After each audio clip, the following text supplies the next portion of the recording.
আপনাদের কি কোনো রকম কোনো জ্ঞান আছে লিটন কুমার দাস সম্পর্কে? আপনাদের কি কোনো রকম কোনো জ্ঞান আছে সাকিব আল হাসান সম্পর্কে? হ্যালো ভিউয়ার্স, আমি শাওন। আপনারা জানেন যে আজকে পিএসএল এর প্লেয়ার ড্রাফট হয়ে গেল। প্লেয়ার ওকেশন যেটাকে বলা হয় সেটা হলো। এখানে আমাদের বাংলাদেশের বেশ কিছু প্লেয়ার নাম দিয়েছিলেন। আমরা জানি যে অধিকাংশ প্লেয়ার, মাত্র দুইজন, রিশাদ এবং মুস্তাফিজুর রহমান, এই দুজন চান্স পেয়েছেন, আর বাদ বাকি সবাই আনসোল্ড হয়ে গেছে। আসলে বাংলাদেশের মতো একটা দল, যেখানে আপনারা এদেশের প্লেয়ারগুলোকে নিয়ে একটা ওকেশন করবেন চিন্তা ভাবনা করলেন, তাহলে পিএসএল অর্থাৎ পাকিস্তান প্রিমিয়ার লিগ, এই পাকিস্তান প্রিমিয়ার লিগের কাছে আমার একটা প্রশ্ন। আপনাদের কি কোনো রকম কোনো জ্ঞান আছে লিটন কুমার দাস সম্পর্কে? আপনাদের কি কোনো রকম কোনো জ্ঞান আছে সাকিব আল হাসান সম্পর্কে এবং তাদের অ্যাবিলিটি সম্পর্কে?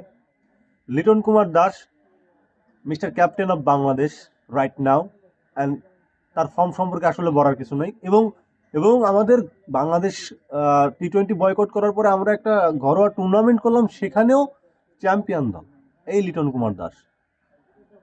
তো আসলে আপনারা তাদের মতো একটা প্লেয়ারের 1 কোটি টাকা দাম তুলে তারপরেও তাকে আনসোল্ড হিসাবে রাখলেন।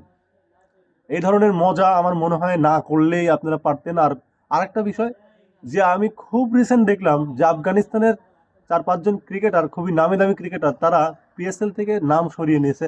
খুব ভালো করেছে, খুবই ভালো করেছে। কারণ লিটন কুমার দাস, সাকিব আল হাসানের মতো প্লেয়াররা যখন দলে চান্স পায় না, তখন রাহমানুল্লাহ গুরুবাজ আর ওই মোহাম্মদ নবী, ওরাও যে চান্স পাবে এরও কোনো আশা পিএসএল দিতেই পারে না।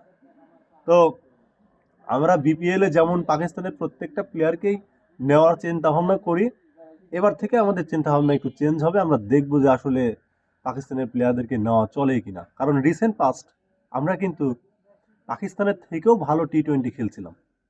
লিটন কুমার দাসের আহ, যখন উনি ক্যাপ্টেন্সির দায়িত্ব নিলেন লিটন দাস, তারপর থেকে কিন্তু আমরা ব্যাক টু ব্যাক বেশ কিছু বড় বড় সিরিজ জিতছি।